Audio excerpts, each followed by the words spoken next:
Министрлер кабинетinin төрагасынын орун басары Эдил Байсалов Санкт-Петербург эл аралык 9-чу маданий форумуна катышты. Биз Россиянын жана дүйнөнүн маданий борбору, дүйнөлүк маданияттын эң актуалдуу проблемаларын талкуулап жатабыз. Бүгүн биз заманбап дүйнөдө актуалдуу болуп бараткан теманы маданий эгемендүүлүктү талкуулайбыз. Ал амдашуу жана маалыматтык технологиялар доорунда ар бир өлкөнүн маданий мейкиндиги болуп көрбөгөндөй кыйынчылыктарга дуушар болууда, деди форумда сүйлөгөн сөзүндө Эдил Байсалов.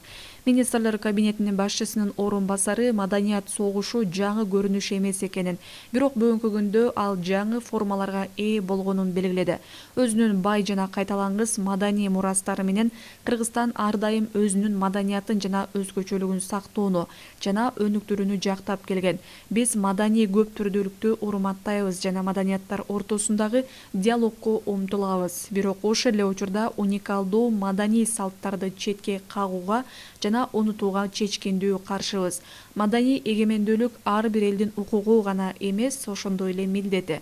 Маданий мурастарды сактоо жана маданий иденттүүлүктү жайылтуу туруктуу өнүгүүнүн жана тынчтыктын ачкычы, деди ал.